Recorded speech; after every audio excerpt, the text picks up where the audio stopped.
Bonjour à tous et bienvenue sur Hebdo Foot, la chaîne qui raconte l'actualité du foot une fois par semaine. Avant de commencer, on se retrouve aujourd'hui pour l'épisode 10, donc de la semaine du lundi 13 septembre au lundi 20 septembre. Avant de commencer, n'hésitez pas à liker, à vous abonner, à activer la cloche des notifications pour ne pas rater les prochaines vidéos sur l'actualité footballistique. Et tout de suite, générique!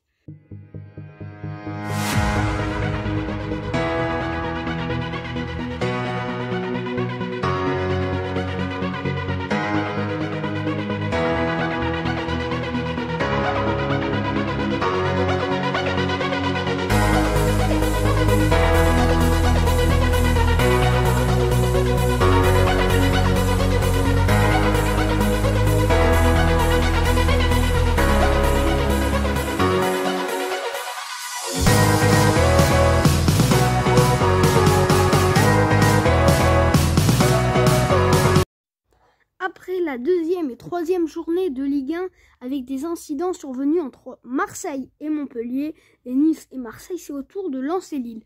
Vous avez, au moment où je vous parle, des images devant vous d'une vidéo amateur prise au stade, qui filme donc ce qui s'est passé.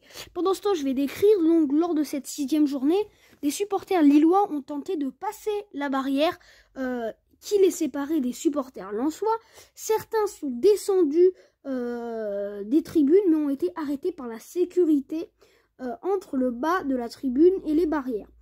Les barrières de contour de terrain aussi servi pour l'affichage des sponsors. Les supporters se sont mis à courir vers la droite, c'est ce que vous avez vu, direction la tribune lensoise, et surtout pour trouver un accès au terrain qu'ils ont finalement fini par trouver. Donc on les a vus passer sur la caméra, les supporters retournaient à leur point de départ. Donc les supporters ils se sont mis à courir sur le terrain en direction de leur point de départ. La sécurité a, comme on le voit, réussi à les stopper et le match a eu du retard à la mi-temps, car ça s'est passé à la mi-temps, a eu du retard. Tout de suite là on va passer, je vais vous laisser encore quelques temps, à la commission de discipline qui a pris ses premières sanctions et qui s'est réunie ce lundi. Donc voilà, j'ai dit ce que je voulais dire de plus important. Donc on va décrire maintenant la vidéo de ce qu'il y a maintenant. Donc on voit la sécurité et les jets d'eau qui ont été déclenchés pour faire fuir la foule. On voit que tout le monde s'est mis à courir en traversant la pelouse. Donc les supporters qui se sont tous mis à courir direction la tribune lensoise. Et voilà, après ça va être long quand il va plus trop avoir de choses qui se passent. Ils vont rester sur la tribune, ils vont monter en tribune. Donc voilà, on passe tout de suite aux sanctions. Donc d'abord, les premières sanctions n'ont pas été encore décidées, les sanctions définitives. On va tout de suite parler de la première sanction juste après, qui a été choisie. Mais sinon, que risquent les clubs ? La reprise de la rencontre a eu lieu. Donc le score de 1-0 pour Lens devrait être validé auprès de la Ligue. Puisque le RC Lens doit déjà recevoir Strasbourg dès mercredi à Bollard, donc leur stade. Des mesures à titre conservatoire pourraient être prises avant une décision fixe. C'est ce qu'on va voir juste après. Les tribunes pourraient être fermées, voire la totalité du stade. Des interdictions de déplacement devraient également tomber à l'encontre des supporters lillois. Aussi, des plaintes seront déposées de la part des deux clubs. Donc la commission de discipline s'est tenue ce lundi. Donc dès ce dimanche 19 septembre, la LFP a publié un communiqué dans lequel elle condamnait fermement les débordements, l'envahissement du terrain et les violences intervenues lors de la rencontre Lens-Lille. Le communiqué a été à peu près le même que lors de Nice-Marseille, donc le communiqué disant qu'il ne faut pas faire ça au stade, avant d'annoncer qu'au vu de la gravité des faits, la commission de discipline se réunira dès ce lundi 20 septembre, soit 2 jours après les incidents. Le RC Lens s'est également positionné par le biais de son directeur général Arnaud Pouille, même chose pour le sous-préfet de Lens, Jean-François Raffi.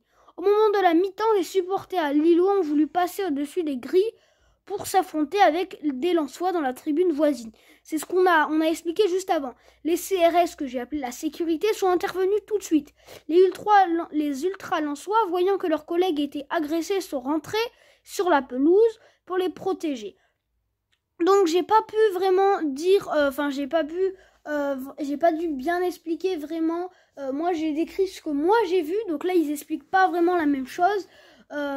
Mais voilà. Donc oui, j'ai pas fini de lire, mais les CRS sont intervenus tout de suite. Il n'y a pas eu de bagarre générale, a indiqué Jean-François Raffi à la AFP. Donc les premières sanctions qui sont tombées ce lundi en toute fin d'après-midi, donc le huis clos total du stade Félix Bollard de Lys, donc souvent on appelle le stade Bollard de Lens, jusqu'au prononcé de la mesure définitive. Donc la rencontre entre Lens et Strasbourg prévue mercredi et Lens et Reims seront programmées le 22 septembre et le vendredi 1er octobre, sont concernés cette mesure conservatoire. Donc il y aura donc pour l'instant 2 matchs, ce qui est sûr, à huis clos. La fermeture du parquage visiteur, donc les supporters du LOSC ne pourront plus venir à voir les matchs à l'extérieur de leur équipe jusqu'à la prise de la mesure définitive. La rencontre contre le RC Strasbourg, programmée le 25, donc il y a 2 fois Strasbourg, mais là il parle de Lille, le 25 septembre 2021 à 19h, est concernée par cette mesure conservatoire, donc quand Lille va se déplacer à Strasbourg. Passons maintenant à la Ligue des Champions. Donc le groupe A composé de Man City, Paris, Bruges et Leipzig. Donc les résultats sont donc la première journée qui s'est jouée le 15 septembre. Donc Bruges et Paris qui ont fait 1-1 et Man City et Leipzig 6-3. Donc le classement s'affiche juste devant vous. Pour les autres résultats, on va aller très vite. Vous aurez sous les yeux, on détaillera à peu près en 10 secondes. Donc voilà, c'était pour vous expliquer. On passe tout de suite au groupe B. Liverpool, premier de leur groupe, à 3 points grâce à leur victoire face au Milan AC 3-2. L'Atlético et Porto se sont quittés sur le score de 0-0, 1 point chacun, Milan et elle à 0 points. L'Ajax et le Borussia ont gagné chacun pour l'Ajax le Sporting 5-1 et le Borussia 2-1 face à Beşiktaş, ce qui fait 3 points pour l'Ajax et pour Dortmund, 0 pour Beşiktaş et le Sporting. 3 points pour un club là que j'arrive pas à prononcer et pour le Real Madrid, donc en gagnant le Real contre l'Inter 1 but à 0 et l'autre club face un club que je vais pas tenter non plus de prononcer, donc voilà, ça fait 3 points pour les deux clubs. Le Bayern qui a fait qu'une bouchée du Barça, une victoire 3-0 et le Dynamo Kiev et Benfica se sont quittés sur le score de 0-0. Donc le Bayern premier, Dynamo Kiev et Benfica à 1 point. Dernier groupe, les Young Boys de Berne qui ont gagné face à United de Ronaldo 2 buts à 1, ça fait 3 points pour les Young Boys, 0 pour United, l'Atalanta Bergame et Villarreal qui se sont quittés sur un très beau match de partout. Groupe, un match nul entre Séville et Salzbourg 1-1 et Lille et Wolfsburg 1-1. Donc voilà, c'est très rapide, les 4 clubs sont à égalité. Dernier club de Ligue des Champions avant de passer à la Ligue Europa. La Juve et Chelsea ont gagné tous les deux 3-0 pour la Juve et 1-0 pour Chelsea. Contre la Juve, contre Malmö et Zénith Saint-Pétersbourg pour Chelsea. Donc 3 points pour la Juve, 3 points pour Chelsea et le Zénith et Malmö à 0 points. Passons maintenant à la Ligue Europa avec le groupe A. Lyon est premier à 3 points, qui a gagné contre les Glasgow Rangers 2 buts à 0. Brondby et le Sparta Prague qui sont à 1 point et les Glasgow Rangers donc, qui ont perdu contre Lyon sont à 0 points. Donc Brondby et le Sparta Prague qui ont fait 0-0 lors de leur premier match. Deuxième groupe, donc avec encore un club français à la première place, Monaco, qui a gagné donc contre un club Sturm Graz, donc voilà, je sais pas si je le prononce bien, et le PSV Eindhoven et la Real Sociedad se sont quittés sur un très beau match, 2 buts partout. Donc Monaco premier, la Real et le PSV à 1 point, et le Sturm Graz à 0 point. Troisième club, donc, avec Legia Varsovie, Naples, Leicester et le Spartak Moscou. Donc Legia Varsovie qui a gagné contre le Spartak de Moscou. Et Naples et Leicester se sont quittés eux aussi contre un gros match, 2 buts partout. On a eu quand même pas mal de buts en Ligue Europa pour cette première journée. Donc le Legia à 3 points, Naples et Leicester à 1 point et le Sparta à 0 point. Le groupe D, donc, avec l'Olympiakos qui a 3 points, qui a gagné donc contre Royal Antwerp 2-1. À 1 point, Fenerbahçe et l'Eintracht Francfort 1 partout. Et donc Royal Antwerp 0 point parce qu'ils ont perdu contre l'Olympiakos. Le groupe E avec Galatasaray à 3 points grâce à leur victoire face à la Lazio Rome, 1-0 pardon. Marseille deuxième à égalité avec le Lokomotiv Moscou qui ont fait 1 partout. Donc 3, 1, 1 et 0 points. Le groupe F avec l'Étoile Rouge de Bergame première avec 3 points grâce à leur victoire face à Braga. Ludogorets, 2 clubs que je ne vais pas essayer de prononcer, qui se sont quittés sur le score de 1 partout, donc 1 point chacun. Et Braga, dernier à 0 points, suite à leur défaite face à l'Étoile Rouge. L'avant-dernier groupe, donc le groupe G, seul groupe avec 2 victoires. Donc le Betis et le Bayern Leverkusen qui ont gagné le Betis, le Celtic Glasgow 4-3, très gros match, et le Bayern Leverkusen qui a gagné contre Fenerbahçe 2 buts à 1. Donc 3 points pour le Betis et Bayern Leverkusen 0 points pour le reste. Le dernier groupe, donc le groupe H, donc j'ai pas les résultats, enfin je vous les ai pas affichés. Donc West Ham qui a gagné avec 2 buts d'écart, donc j'ai pas vraiment les résultats exacts, mais avec 2 buts d'écart face au Dynamo Zagreb. Et Racing Genk qui a gagné avec 1 but d'écart face à Rapid Vienne. Pour l'UEFA Europa Conference, je ne vais pas décrire comme tout à l'heure. Donc le groupe A composé de 2 victoires. Donc vous avez les résultats de victoires, donc je dis les clubs et je dis leur nombre de points. Donc Partizan Belgrade 3 points, Lagantoise 3 points, Flora Tallinn 0 points et Anorthosis Fama 0 points. L'AS Rome à 3 points grâce à leur 5-1, FK Bodo à 3 points, les 2 autres à 0 points. Voilà, vous avez les résultats qui s'affichent pour les scores. Moi, je vous dis juste et je décrypte juste les tableaux. 3-1 pour Jacob Lehn, AZ Alkmaar et Rangers 1 point. Et le dernier club, SRF, un truc comme ça, à 0 point. Le Slavia à 3 points, Maccabi Haïf, Ferenc Rotterdam à 1 point et l'Union Berlin à 0 point.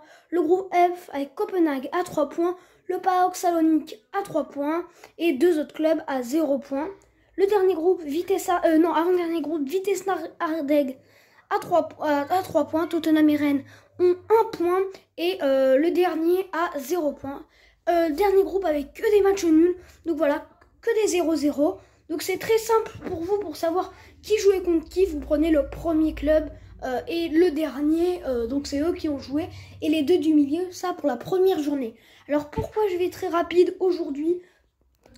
Tout simplement parce que j'ai peu de temps, parce qu'en plus là on est déjà à 14 minutes de tournage et en plus je dois faire les 5 grands championnats, donc voilà, on va être très rapide pour cette fois-ci et voilà. Donc on passe au résultat de la Ligue 1 qui s'affiche juste devant vous. Donc je m'excuse de ne pas avoir eu le temps de bien décrire l'UEFA Conférence. On le fera mieux peut-être la prochaine fois. Bon, c'est pas une compétition très importante. C'est pour ça que je ne l'ai pas fait aussi bien que les 2 autres. Donc le PSG a 18 points encore qui prolongent leur série de victoires avec 6 victoires. Marseille a 13 points donc qui ont gagné, donc 13 points. Lens à 12 points, Angers à 11 points, Nice à 10 points. Donc les 5 premiers ont 5 nombres de points différents. Ensuite, Clermont et Lorient ont 9 points chacun. Montpellier, Lyon et Nantes, Montpellier et Lyon ont 8 points et Nantes ont 7 points. Pour la dernière partie du classement, on y va tout de suite. Pour la deuxième partie, donc Reims et Strasbourg ont 7 points, donc tout comme Nantes qui était 10e. Ensuite, on a 1, 2, 3, 4, 5 clubs à 5 points. 3, Monaco, Lille, Rennes et Bordeaux. Un club à 4 points qui est Brest. Saint-Étienne à 3 points, tout comme Metz. Les résultats de la Serie A qui s'affichent juste devant vous pour le classement. Donc il y a Naples première à 12 points, l'Inter et l'AC Milan à 10 points, l'AS Rome, la Fiorentina à 9 points, Lazio, l'Atalanta Bergame, Udinese, Bologne ont 7 points et pour le dernier club, le Torino, est à 6 points. La dernière partie du championnat avec la Sampdoria de Gênes, la seule équipe à 5 points, 2 équipes à 4 points, c'est Sassuolo et la Spezia, et la Vérone, Genoa, Empoli et Venise sont à 3 points. La Juve à 2 points, Cagliari à 2 points et Salernitana à 0 points. Les résultats de la Bundesliga.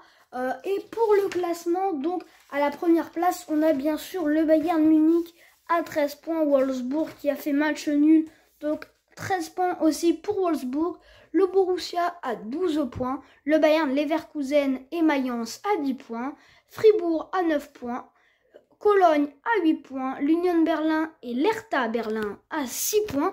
Pour la deuxième partie du classement, donc il y a Hoffenheim à 5 points, Augsbourg à 5 points, Leipzig, Arminia à 4 points, tout comme Stuttgart et l'Eintracht Francfort et le Borussia Mönchengladbach, je ne l'avais pas vu. Bochum à 3 points et l'autre club que j'arrive pas bien à voir à 1 point. Avant-dernier championnat, la Liga, donc les scores qui s'affichent juste devant vous. Pour le championnat, à la première place, donc il y a le Real Madrid qui s'échappe avec 2 points d'avance, donc à 13 points sur l'Atlético à 11 points. Valence à 10 points, tout comme le Real Sociedad, les deux clubs qui confortent leur bon début de saison. L'Atlético Bilbao à 9 points, Séville et Barcelone à 8 points, tout comme Osasuna, Majorque, et voilà. Ensuite, j'ai oublié tout à l'heure à la 10e place, Rayo Valenciano qui a 7 points. Ensuite, Betis Séville à 6 points, tout comme Elche, Cadix à 5 points, 2 clubs à 4 points, Villarreal et Levante, l'Espagnol Barcelone et Grenade CF à 3 points, le Celta Vigo à 1 point, Retafe et Alvarez ont 0 points. Dernier championnat, la première ligue, donc les résultats qui s'affichent juste devant vous. Donc pour le classement, à la première place, à égalité, il y a Chelsea et Liverpool à 13 points, donc avec la même différence de but. Avec 2 buts de moins en différence de but, Manchester United, je crois, à 13 points. Brighton à 12 points, très bon début de saison pour Brighton. Manchester City à 10 points, tout comme Everton. Tottenham à 9 points. West Ham, Brentford ont 8 points. Aston Villa à 7 points. Ensuite, pour la deuxième partie du classement, on y va tout de suite. Ensuite, pour la deuxième partie, 3 clubs à 6 points. Watford, Leicester, Arsenal. Ensuite, pour la 15e place, 14e place, Crystal Palace à 5 points, Southampton à 4 points, Wolverhampton et Leeds United à 3 points, Newcastle à 2 points, Burnley à 1 point et Norwich toujours bredouille. Donc voilà les amis, c'est la fin de cette vidéo, j'espère qu'elle vous aura plu, donc désolé, hein, je tiens vraiment à m'excuser pour l'UEFA Europa Conference League. Donc voilà, je l'ai fait très rapidement parce que en fait vous voyez ça fait déjà un épisode très long. J'ai hésité à vous faire à garder les championnats pour la semaine prochaine. Je pense que c'est ce que je ferai la prochaine fois. Voilà, j'ai essayé, mais ça fait vraiment trop long. Donc la prochaine fois, on se penchera plus dessus, enfin autant qu'à la Ligue des Champions et l'UEFA Europa League. Donc voilà, merci d'avoir suivi cette vidéo. N'hésitez pas à la liker, vous abonner, et voilà, activer la cloche des notifications. Sur HebdoFoot, on se retrouve ce week-end, oui. Car ce week-end, je poste ma vidéo setup. Donc voilà, c'est ce week-end la vidéo setup. Si elle sortira bien samedi, si cette vidéo atteint plus de 10 vues. Voilà, je veux au moins qu'il y ait 10 vues par HebdoFoot avant le week-end, pour être bien sûr. Donc peut-être qu'elle sortira samedi soir. samedi matin. Donc voilà, regardez bien cette vidéo, partagez-la pour que ça me fasse 10 vues et que vous ayez votre petite vidéo setup. Ça sera ça pour plein d'autres vidéos, fond vert, foot, maillot, livre et plein de trucs. Donc voilà, regardez-la, partagez-la. Et sur Abdou Fouz, on se retrouve ce week-end et mardi prochain pour de nouvelles news. À bientôt!